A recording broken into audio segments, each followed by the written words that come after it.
Soyez les bienvenus, on se retrouve aujourd'hui pour une vidéo consacrée à Renfield, film américain réalisé par Chris McKay, sorti en salle le 31 mai 2023.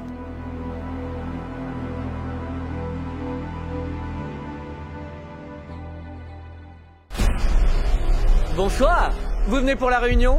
Je vous en prie, entrez donc. Certains m'appellent le prince des ténèbres, d'autres le seigneur de la mort, mais pour beaucoup, je suis Dracula.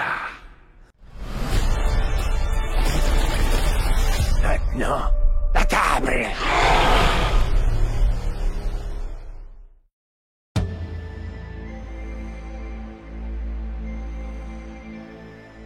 Renfield est l'assistant torturé du maître le plus narcissique qui ait jamais existé, Dracula.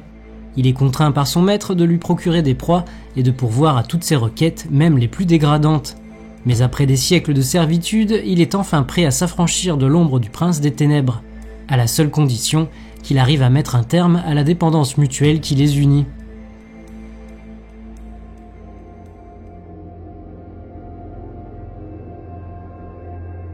Alors que le réalisateur norvégien André Øvredal reviendra en septembre avec son nouveau long métrage Le dernier voyage du Déméter, du nom de la goélette russe affrétée pour transporter des Carpates à Londres une bien étrange cargaison, Dracula, le célèbre vampire de Transylvanie, nous fait d'abord cette année l'insigne honneur de sa présence dans Renfield, mise en scène par Chris McKay.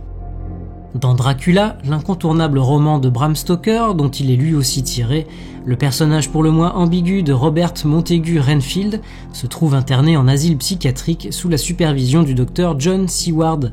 Atteint d'une forme de zoophagie, proche du vampirisme, qui le voit remonter petit à petit la chaîne alimentaire pour absorber le plus de vie possible, se nourrissant d'abord de mouches, puis d'araignées, puis d'oiseaux, Renfield se retrouve bientôt sous l'emprise de Dracula, à l'arrivée de ce dernier en Angleterre. Mais après le temps de la soumission totale à son maître, viendra néanmoins celui de la rébellion, Renfield le payant d'ailleurs de sa vie.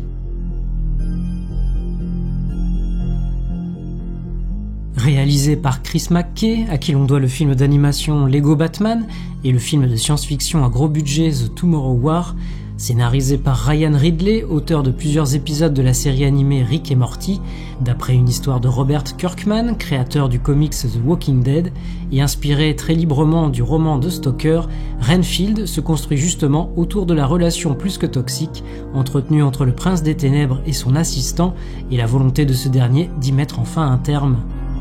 Le film a beau s'intituler Renfield et se concentrer sur le désir d'émancipation de ce personnage secondaire, c'est bien entendu un tout autre élément qui a retenu l'attention depuis la mise en chantier du projet.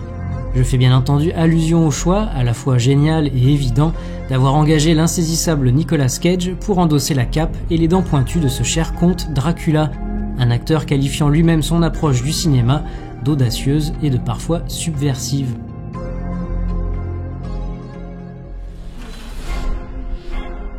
Mon patron est particulier. T'arrives pas à te le sortir de la tête. Non. Ton assistance est requise. J'arrive, maître! T'as l'impression qu'il pourrait te détruire simplement en claquant des doigts. Sans même les claquer. Ok.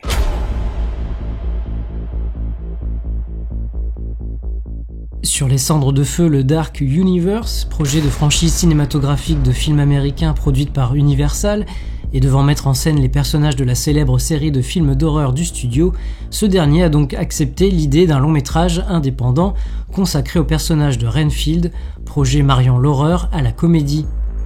Passé une introduction rendant hommage au Dracula de 1931, réalisé par Todd Browning et mettant en scène Bela Lugosi dans le rôle titre, nous voici donc transportés dans la Nouvelle-Orléans du XXIe siècle, le récit nous étant narré par Renfield en personne, alors en pleine crise existentielle, réalisant, après tant d'années et grâce au groupe de parole dans lequel il a atterri, le caractère toxique de la relation qui le lie à son maître. Dracula apparaît ainsi comme une personne hautement narcissique, utilisant à son profit le manque de confiance en soi éprouvé par Renfield pour en faire son souffre-douleur. Renfield cherche donc à s'émanciper, se libérer de ce rapport de codépendance, charge à lui de reprendre le pouvoir en se focalisant sur ses propres désirs et non sur ceux de son patron. De son côté, Dracula s'imagine Renfield et lui unis jusqu'à la fin des temps, estimant que ce n'est de toute façon pas au prince des ténèbres de s'adapter à la société, mais bien le contraire, et qu'il ne rêve que d'embrasser à nouveau pleinement sa vraie nature d'immortel insatiable, préparant ainsi un plan de domination du monde. Mais pour ça, il lui faut retrouver sa pleine puissance, ce qui passe inévitablement par l'aide apportée par Renfield.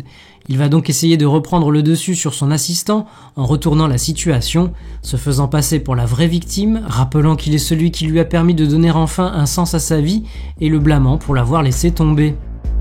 Viendront se greffer à ce couple vacillant, la mafia locale dirigée par une mère et son fils, et l'irruption d'une flic de la police de la Nouvelle-Orléans, laquelle doit apprendre à ravaler sa colère pour obtenir justice dans la mort de son père, la corruption gangrénant justement la ville jusqu'au sein même de son service.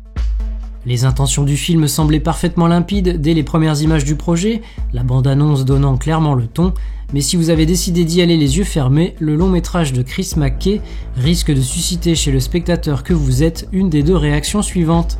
Soit vous adhérerez pleinement au délire proposé, jouant sur des thématiques actuelles pour offrir un spectacle excessif, débridé et généreux, soit vous n'y verrez qu'un long métrage manquant de subtilité et tentant vainement de masquer, sous couvert d'hémoglobine et d'humour, le peu de profondeur des questions abordées, des pistes lancées et des personnages.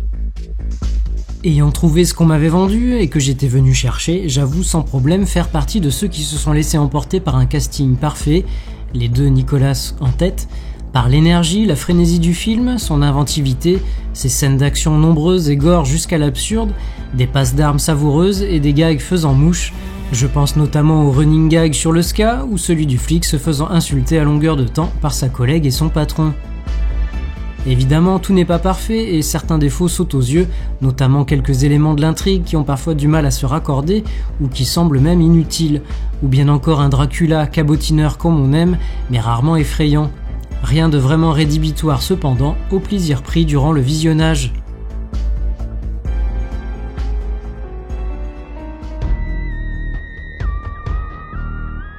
Si vous avez apprécié cette thérapie de groupe, alors n'hésitez pas à liker, commenter, partager et vous abonner à la chaîne si ce n'est pas déjà fait. Je vous retrouve prochainement pour une nouvelle vidéo. Salut!